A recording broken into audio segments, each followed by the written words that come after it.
Okay. So, multiple purposes for being here. One. Okay. Notes from the field, April, what is today? 7th, 2024. I am seeing a seasonal pattern, an annual pattern for me, where around about April, usually around early April, I get kind of clear on what's to come in the next quarter or so. And I'm not usually the past few years, the things that I thought at the time I was gonna work on aren't what I ended up working on. So I don't know. My I think it's most likely that it was like ego and brain that was deciding, oh, this is what's coming up. But my intuition and like energetics of the time always seemed to change the direction I was taking around about April. So yeah, that's a long-standing pattern. And as part of that, I've realized that I've realized that even though I miss my friends, I miss people in the winter and early spring. I just don't have it in me to do a lot of peopling until probably later April. So we'll see when that pattern starts. I think it's late April when I start to come out, when I start to pop out. So I wonder what trees kind of start to really leaf out or flower or whatever. I keep messing with this road around late April, mid-late April. Because then I can tell my friends, hey, you know what? And I will become more available most likely around this time, whatever that is. So let's see.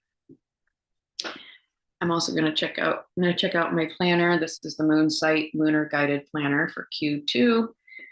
The first page quote: life is a cycle of endings and beginnings. Astrology helps us understand the season we are in. Unknown. So yeah, I'm pretty jazzed about this book. I have used this planner for a couple of years now. I have not used it anywhere near to its fullest potential. So I'm pretty excited to start a fresh book. Let's see, when does this quarter start? Actually starts new moon, April 8th. Oh, tomorrow. Oh, nice. Okay. So I get to it'll walk me through doing my new moon kind of intention setting. It will let me set up also my vision for the quarter, so I can okay, what am I saying here? So in years past, it was kind of brain, ego, whatever, professional training that would kind of tell me, this is what we're doing next. But I've been slowly but surely coming closer and closer to the point where I can use this planner in the way it's meant to be, which is to use astrology to schedule, like kind of plan my life around. And the place I'm going to start first, well, I've been doing the sacred income cycle tracking for a while, but that I intend to expand. What I'm going to do first is I'm going to start paying attention to the energy of the day, which this planner does show. So on the page, there's the energy of the day up there. It says that it's new moon. There's a solar eclipse total. Gives sun conjunct Chiron, some other information. And then Monday is a day of Aries / void and fire energy. And Tuesday is earth energy. So that means today is fire also. And that's probably why I feel like doing a bunch of little things. I need to brush up on what each element is best for. And I don't know. I haven't yet wanted to use it exactly like it's set up here, but I can see the wisdom in everything that's on here. And so I'm sure over time I will start using it exactly as it's set up. But generally, what I've been doing is I use the to-dos line, and I'm going to start planning the week out based on the energy of each day, so that I put to-dos on the days that it's most aligned. In the morning rhythm and afternoon rhythm, I'm not quite sure how I want to use those, and I don't remember how she encourages you to use them. Probably at some point I need to retake the class, because she does have a free thing for how to use this book, and it's really well done. And I'm pretty sure I can put I'm an affiliate, not super active yet, but I will be.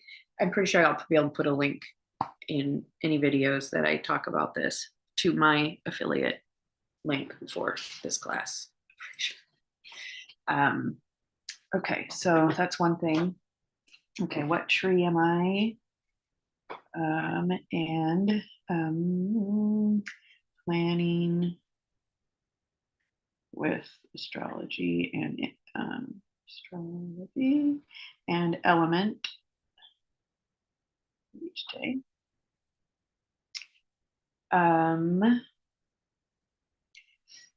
Let's see, what else has been on my mind? I'm doing a lot of kind of moving through stuff that was going on in the 90s for me. And the way I've been doing that is for quite a while now, I've been watching shows like Alone, which is incredible. I want to talk about that quite a bit more, but yeah, watch Alone, which helps me kind of recognize, yeah, it really is hard to live the way that we did. Granted, what's shown on Alone is far more extreme, but as far as my little kid system perspective it was pretty close to that extreme. Yeah, no indoor plumbing, and no electricity for a good long while, in a not very well insulated little tiny cabin was a trip, to say the least. Okay, so I'm looking through, I'm kind of paying attention to the 90s, and I feel a lot of like, okay, a couple of things that I realized. I was in the bathtub earlier, which I don't have one in my own house, but when I pet sit, that's often a feature that I'm pretty excited about. And this house has one of my very favorite tubs because it's extra long. The water is really hot. It's quiet while it's filling. So yeah, there's a lot that I like about it. So I was in the bathtub, and I realized that the lack of bathtub when I was a kid was a bummer, because I think tubs, being immersed in water, is a way that my body clears a lot. And I spent a lot of time feeling sick and crummy as a kid and teenager because, there was a lot of reasons, but I think one of them being I just didn't have the tools needed to kind of process through stuff that needed to be processed. And there weren't really any resources for me either. So what I'm noticing is when, I was in the tub and I was watching this Disney documentary or docu-series about the 90s. It's really good. I've been really enjoying it, but it's also dredging up a lot of memories. And I'm recognizing there's not much, I'm not able to really like name what's happening. I'm not really able to easily access my tools, which typically are fairly easy to access. And I believe that's because when I first left Alaska and was out, what do we call it? When I came outside, anyway, the lower 48 is considered outside. That's what we call it in Alaska. Anyway, I moved outside to Portland in 1990. And from 1990 to 1994, I was in college and had no fucking clue what was going on. Computers were brand new. Almost no one owned their own computer yet. So we would be in the computer lab typing stuff up. And we still turned in a lot of stuff handwritten. Both of those were hard for me. The computers I was more comfortable with because I had been taking computer programming in college, I mean, in high school. And I was working for tech support in my freshman year. It was my on-campus job was tech support, but back then it was nothing like it is now. It was basically driving computers around into, I mean, installing them in people's offices, which meant plug them in, make sure it worked, and they would be freaking out with excitement.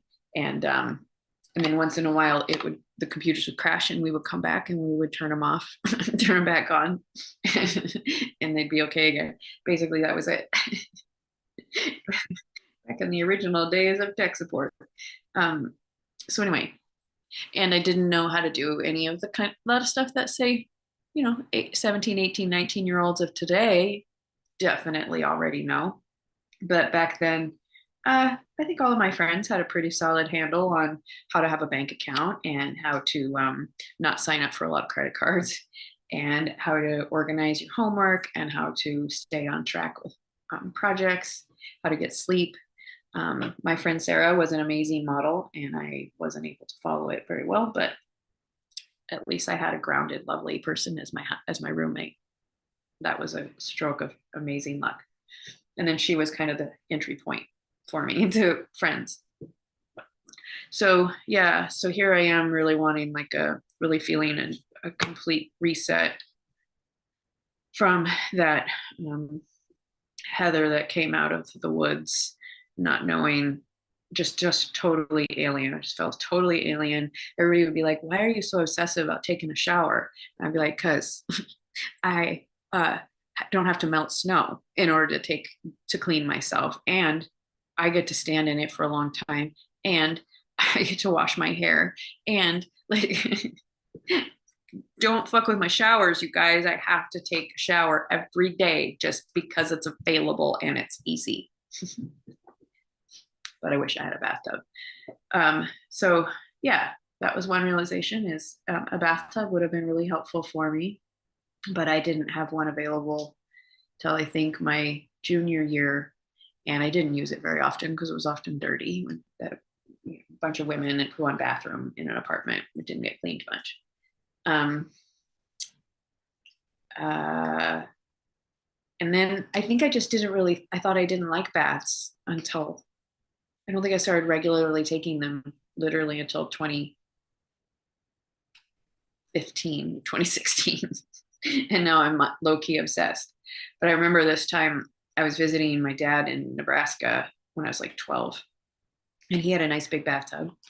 And I got in that tub and it just felt so good. And I'm sure I cried.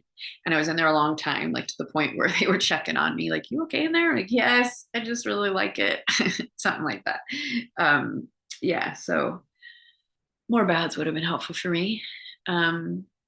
More walks, being outside and just really letting myself like just stop, look at, or rest, or keep walking, or whatever, do whatever I wanted while listening to the birds and the trees. And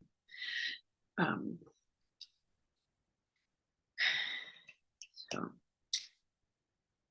yeah, I while I was in the tub, I asked Brian if we could have. I've been talking to him about, I want this role play where we pretend we don't know each other, and you approach me and start chatting me up, and do whatever it is you do to like turn that into a date, because I've really just never had that experience with anybody, not my husband, not the long-term shithead that was in between, not Brian. I mean, I did have one relationship in my early mid 20s that, I mean, we dated sort of. Anyway, let's see, what was I saying there? Yeah, I want my man to kind of I want the opportunity to feel like my man has shown up in like a, I don't know, kind of a meet cute sort of way, which it was when I met Brian, but we didn't go on many dates. We just did a bunch of cuddling for platonic cuddling for quite some time, and then not platonic cuddling for quite some time. Um, I think we were seeing each other for like months before we actually left the house and went out. So yeah, I want to be. Um, I want that experience. And pet sitting is one of the ways that it works out really well for me to get to be like, come over to my house. I always have my clients' permission, of course. Okay, I need to make a note. I need to, okay, when I'm, one of the videos I need to make is about like, okay, so a couple things that have happened while I've been at this particular client. Actually, both happened today. I'm not at all worried they're going to be upset with me, but because I've known these folks a long time and I've known the house a long time. And but the first one, no biggie. I accidentally sloshed water out of the tub, but it ended up, right behind the tub is the kitty litter box, and they have protected the floor with like mats and taped up and stuff. And so I soaked all of that, and so I needed to clean it up. And I can't find the tape they used, so I'm gonna have to. I mean, I would tell them anyway, but I'll say, I sloshed some water in the kitty litter box, and I'm cleaning it all up. And where's the thick blue tape? So that'll be no big deal. And then the other one, so while I was hosing off the mats, the hose, the hose attachment on the wall just came off. And honestly, the screws are far too short, especially for the weight. So I was just like turning the hose to roll it back up, and it just came right off the wall. So I'll be telling them that too. So yeah, so that's how. So basically, when I do something at the house that I need to, that it's something they might notice. If it's just I spilled something, I cleaned it up. Like that's not something I have to report. But say for example, the hose coming off the wall out there, I'm definitely I'm going to send them a picture, say, hey, I was hosing something off, and I wasn't being rough with it, but as I was rolling it up, it came off the wall.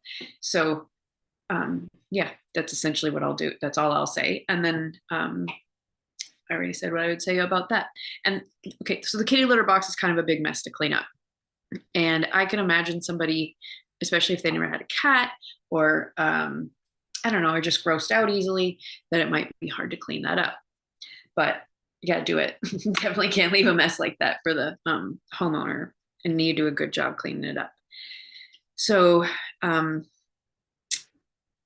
first, I found all the tools that I would need. I grabbed paper towels. I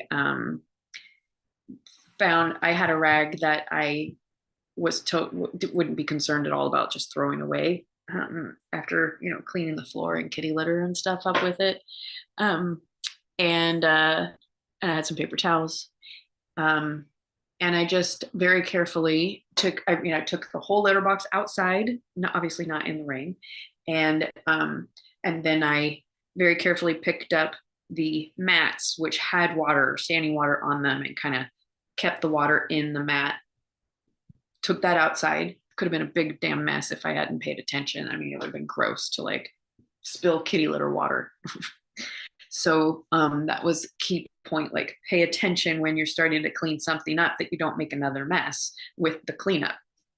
So I took the mats out, I hosed them off with the hose, fell off the wall, scooped all the water out of the kitty litter box, and we'll put some more litter in there. And then I hung the mats up to dry outside. And once they're dry, which should be any time now, I'll put them back. I paid careful attention to how they had, their whole like under the kitty litter box setup done. I paid attention so that I can replicate it. And I looked around for the tape, but I don't like to poke around too much. And so since it wasn't in sort of obvious places like the office, or the bathroom where they use it, or something like that, I will ask where it is. So yeah, I mean, generally, I don't think it's going to be too tough for, pet sitters to be like, oh, I made a mess or something got broken or whatever, to clean up after yourself if it's something that needs to be reported to the client because it's something that got damaged, or they'll be able to see that there was something. Definitely need to report it in advance, before they come home. And if you don't know how to clean something up, first probably call me, and then I'll suggest whether or not to call the client or if it's something we can handle, because we don't want to bug them with every little thing. Okay, so all right, so I've already done that. All right, I'm going to go off camera.